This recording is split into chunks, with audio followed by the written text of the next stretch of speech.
warahmatullahi wabarakatuh. Waalaikumsalam warahmatullahi wabarakatuh. Selamat pagi ya anak. Pagi Pak. Bagaimana kabarnya ini? Alhamdulillah baik Pak. Sehat?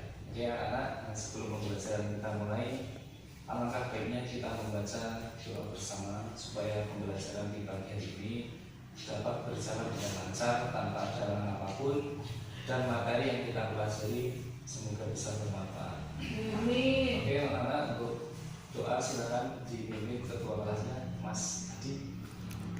Siap gerak, berdoa mulai. Bismillahirrahmanirrahim.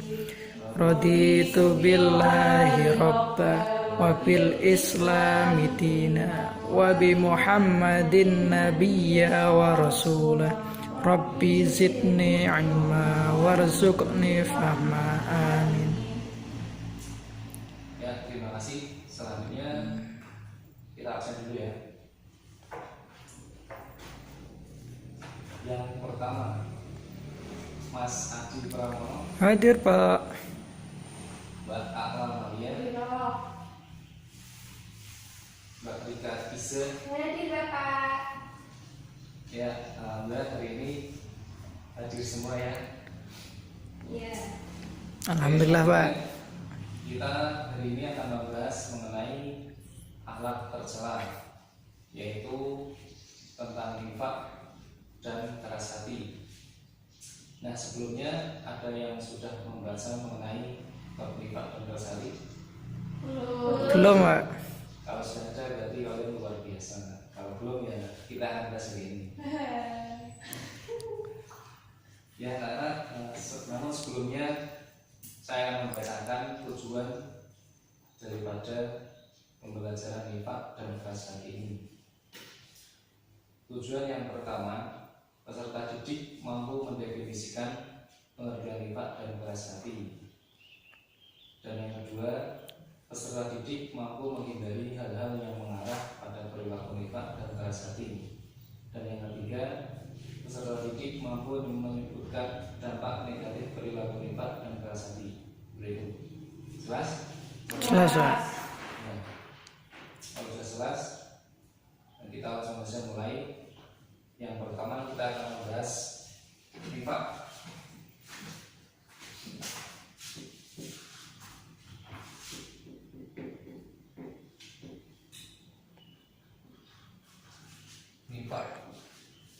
Infak ini secara bahasa berasal dari kata nafiko. Ada yang tahu artinya? Nafiko ini lubang tempat keluarnya hewan sejenis tikus, atau dalam bahasa lain nafako, yaitu lubang tempat bersembunyi. Maksudnya bila dicari dari lubang yang satu, dia keluar dari lubang yang lain. Maksudnya ini diartikan berbuka dua. Nah, sedangkan secara istilah, infak ini menampakkan keislaman di depan orang muslim, tapi melakukan kejahatan di belakangnya.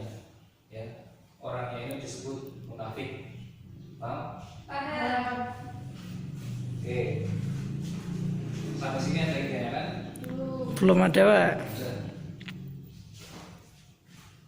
Nah, infak ini dibagi menjadi dua macam.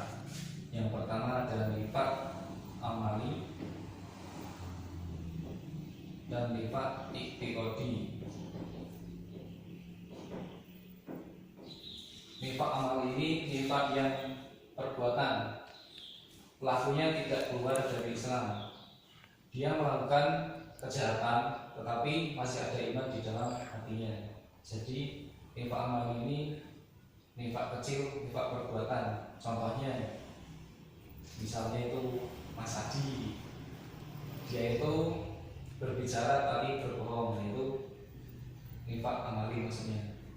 Sedangkan infak iktiqadi ini infak yang akbar, infak itu infak yang besar. Pelakunya ini secara otomatis keluar dari agama Islam, karena infak iktiqadi ini berkaitan dengan keyakinan. Dia itu mengaku Islam di hadapan orang-orang, tetapi dalam hatinya itu dia tidak beriman kepada Allah. Dia itu menyembah selain Allah. Tuh, paham ya?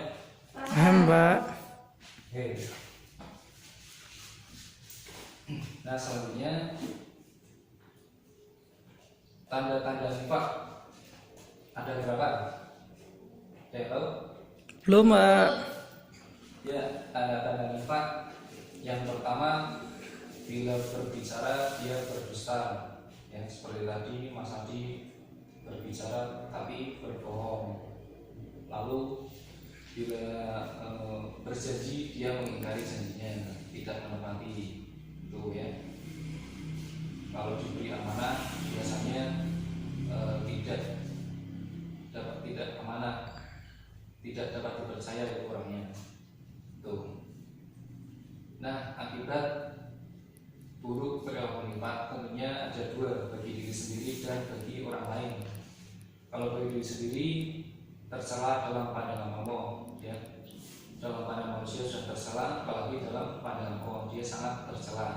Makanya anak semua jangan pernah sekali-kali melakukan perbuatan nifak sekecil apapun itu perbuatannya, karena akibatnya itu sangat fatal.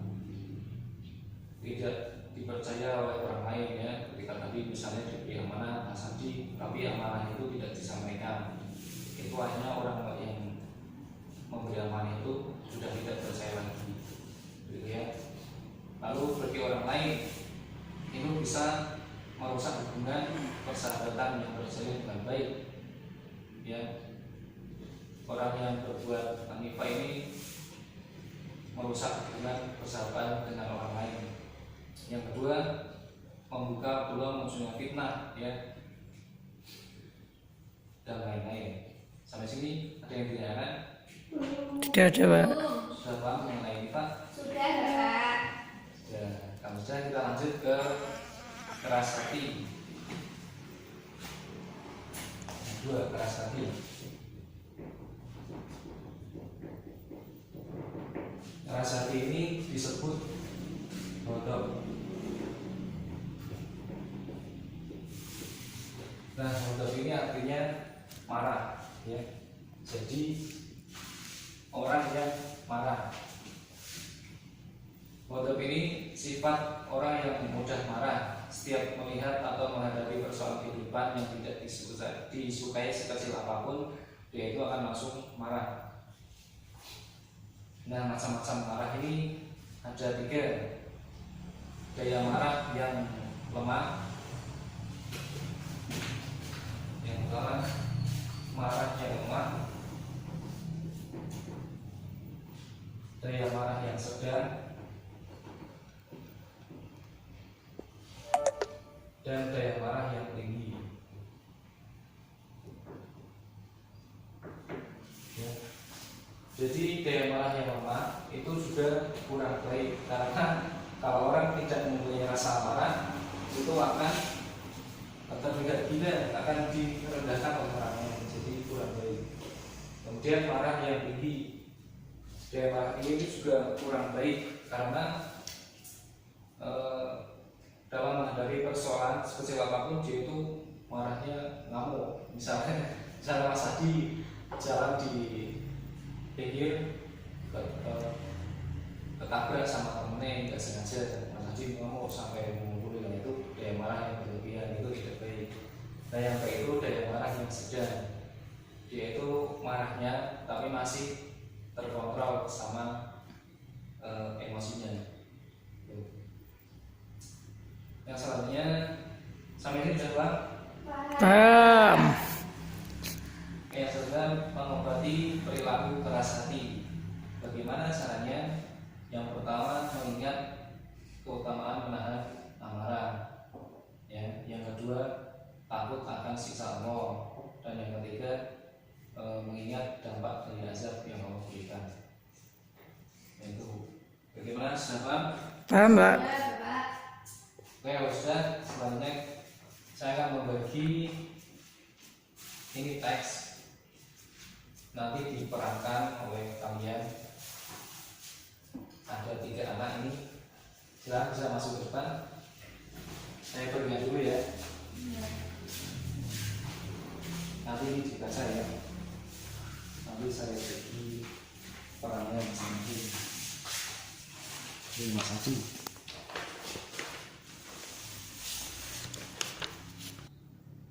Nah, di situ ada 3 peran.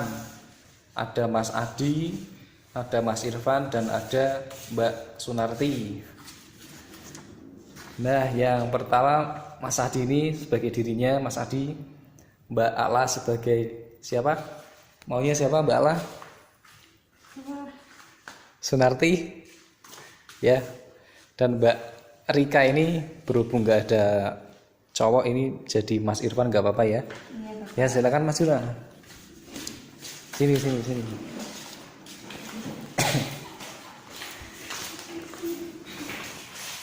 Ya, coba diperankan ya. Saya akan membacakan teks ceritanya. Nanti dilanjut ya.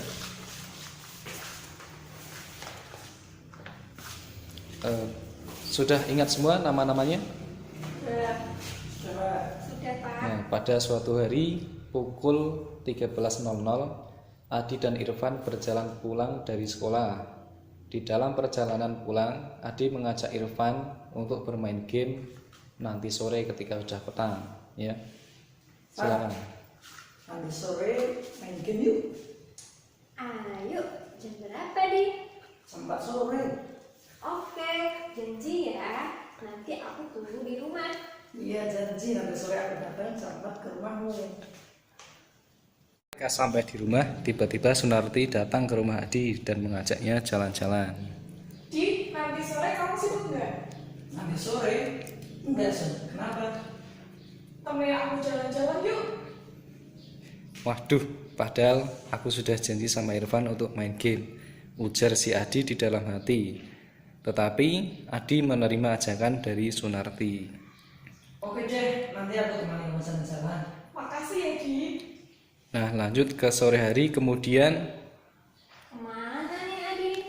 ujarnya di dalam hati sambil menunggu kedatangan Adi. Sampai sore pun Adi belum datang.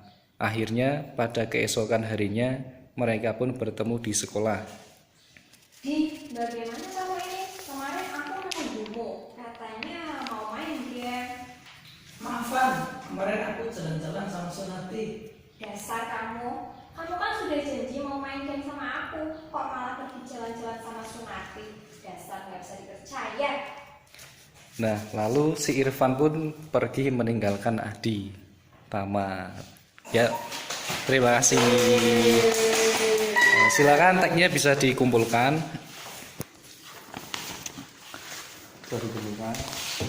Kalian bisa duduk ke tempat masing-masing ya.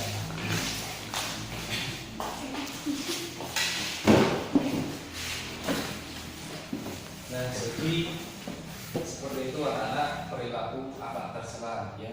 Dimana di cerita tadi, coba siapa tadi yang bisa mengambil pelajaran dari cerita tadi? Mbak Rika? Jadi manusia itu harus dapat dipercaya, Bapak. Nggak boleh pelin-pelan. Kalau udah janji sama yang satu, ya harus yang janji. Nggak boleh kalau ada teman yang mau ngajak main, nggak boleh karena udah janji sama si A gitu. Jadi sama si B-nya ditinggal nanti hari kemudian begitu, supaya kita ini amanah dapat dipercaya begitu, tidak mengecewakan orang lain. Hore. Nah, jadi seperti itu ya teman-teman. Itu tadi satu perilaku tercela. Perilaku nifak itu maksudnya adalah nifak amali atau perbuatan ya. Paham? Paham, Mbak? Oke, kalau sudah paham, Bapak akan memberikan tugas untuk dikerjakan di rumah. Nanti bisa dikerjakan di LKS halaman 80 dan dikumpulkan minggu depan. Jelas ya? Jelas, Pak? Jelas, Pak. Yang pilihan ganda sama brand. Jadi Baik anak-anak, saya kira pembelajaran kita cukupkan hari ini. Dan untuk mengakhiri pembelajaran ini, marilah kita berdoa. Semoga ilmu yang kita pelajari tadi bisa bermanfaat untuk kita semua. Berdoa dimulai. Doa selesai. Baik anak, terima kasih atas waktunya. Kurang lebihnya mohon maaf. Wassalamualaikum, terima kasih. Assalamualaikum warahmatullahi wabarakatuh. Waalaikumsalam warahmatullahi wabarakatuh.